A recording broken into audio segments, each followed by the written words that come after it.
Welcome, superstar. In this video, I'm going to share with you what I've learned about how to create a seminar for profit.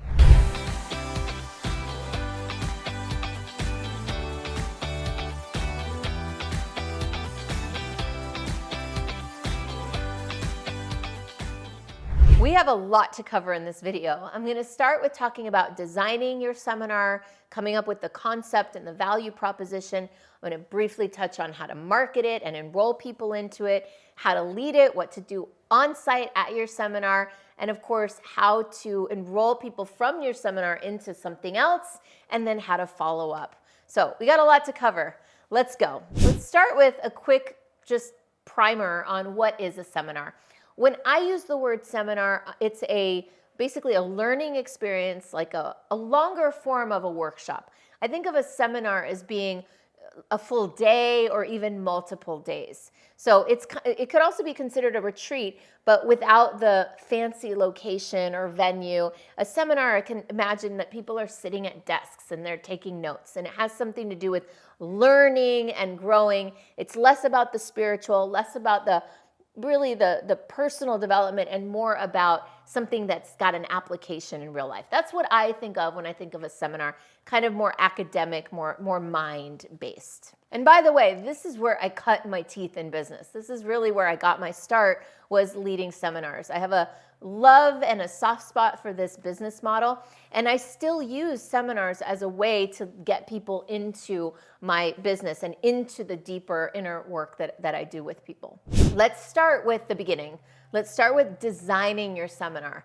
First things first, we got to know who the seminar is for and what it's for. Why are you doing it? Are you doing a seminar because you want to use it to make money?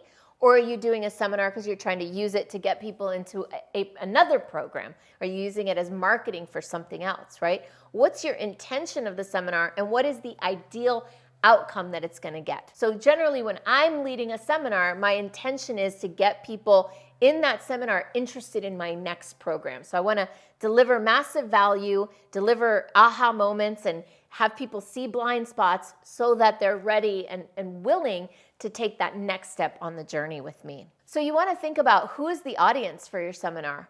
What are the problems they're facing? What are the possibilities that they're looking for? What are they after? What's their deep desire? And then, of course, what is the promise that your seminar offers? What is the value proposition of it? What are they going to get when they leave? So a great way to figure that out is to fill in the blanks of this template, which is, by the time you leave this seminar, you will blank. So if you can fill that in and make it a really compelling, juicy thing, that's really step one, because that phrase, that promise, is what you're going to put everywhere in your marketing, which is what we're going to talk about next. But before we get into marketing, you really have to figure out, how are you going to deliver on that promise? We don't need to know every nitty-gritty detail. You don't have to map out and plan your entire thing, but it would be helpful at this juncture to outline the program itself, outline the different topics, the different modules that you're going to use, the different sub-outcomes of that big promise, because those are the pieces that you're going to use to develop your marketing copy and your invitation and your landing page and all the things that you're going to use to market your seminar. So you'll want a descriptive overview of your seminar. You're going to want a list of bullet points with outcomes, perhaps even put together a list of learning objectives, learning outcomes. And of course, you've got to have a great name and subtitle for your seminar. So I'll give you a couple of examples of ones that worked really well for me, and how I kind of got famous in my little neck of the woods when I started doing these seminars is mostly because the names of them were really interesting and juicy. So I did one when I just gotten certified in Myers-Briggs, which is a personality test, and I wanted to bring the test to everybody I knew in Miami at the time. So the seminar, I called it "You're Not Crazy, It's Just Your Personality." And that seminar, just with that title, with not that much promotion, generated a lot of buzz. People wanted to come to it. I had over 200 people register for that seminar. This was 13 or 14 years ago. So having a great title can go a long way towards attracting people to your event. And now, the last couple things before we start marketing your event, you've got to be clear about where it's going to be and when. We need a date and we need a location. Now, by the way, you don't have to have your exact location. You don't have to have your exact venue just yet. You can still market a seminar with the location to be determined, as long as you know the neighborhood that it's going to be in. So that gives you a little bit more leeway. But ideally, you'd have your location and your date. And finally, you want to know, what are you going to charge for this thing? I generally think that seminars are somewhere in the neighborhood of about $100 to $1,000.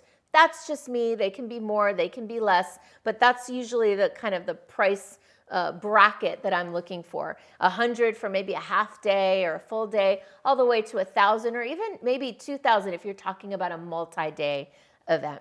All right, now let's talk a little bit about marketing. One of the things that people always ask me is, what is the best way to market my seminar or my event? Well, the truth is there's no one best way, in my opinion.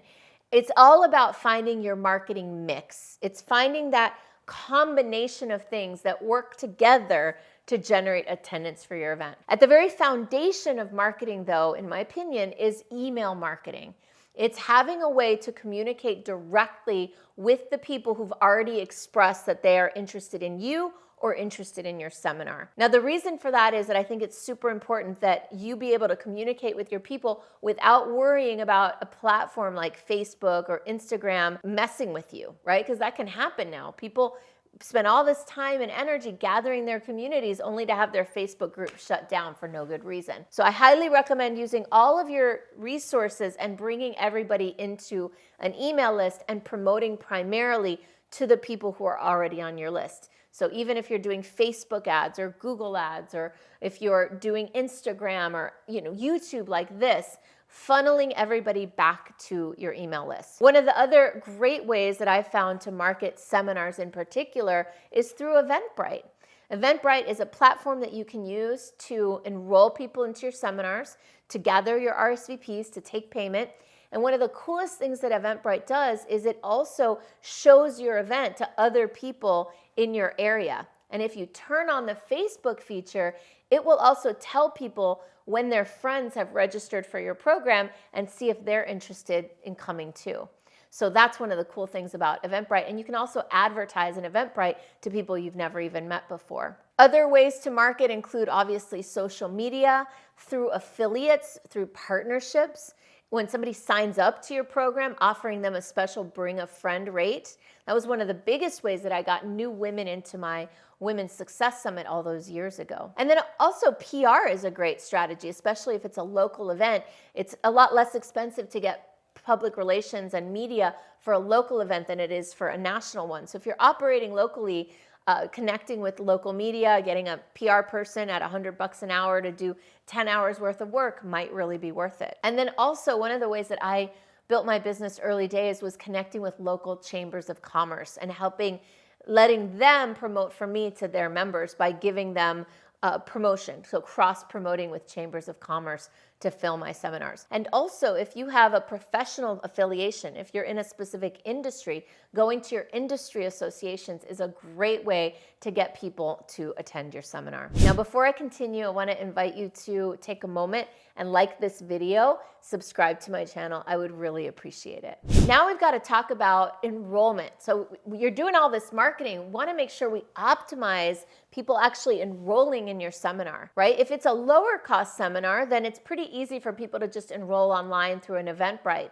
If it's a higher end seminar, I do recommend somehow getting them on the phone and enrolling them. Most people are not going to enroll in a $1,000 or $2,000 seminar without having a conversation with you. So I would recommend, if you have one of those higher price point models, that you funnel everybody toward a discovery call or a strategy session with you. Now, obviously, you also want to deliver an incredible experience. So you want to map out your seminar, outline it, and make sure that you're taking people on a journey from where they walk into the seminar to where they leave. Now, I'm not going to go deep into this, but I do have other videos about how to design an event experience, and I invite you to take a look at some of those. Once you've delivered an incredibly powerful experience, it's so important that you use this opportunity, that you have these people that have just learned from you, they trust you, they're grateful to you.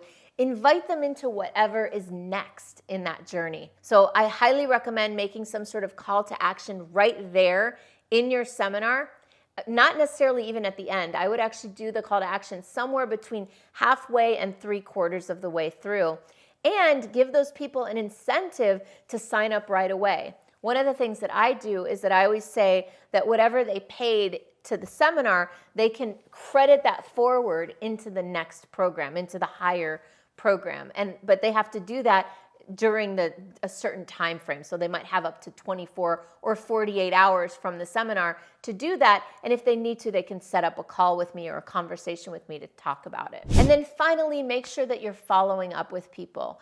Take a survey, collect feedback, give them sheets that they can fill out, not just with their ideas and their feedback, but also potentially with referrals for your next seminar or even referrals for that next program that you're offering. Now, I hope this was helpful for you. If you're somebody who's looking to build and grow a seminar business, a community coaching business, a group coaching program, that's what I do. I help people build and grow aligned, joyful, and prosperous businesses. Specifically, I help coaches do this work. So if you're interested in working with me, check out my program. My foundational program is called the Superstar Business Breakthrough. You can learn about it at superstarbusinessbreakthrough.com. I look forward to connecting with you.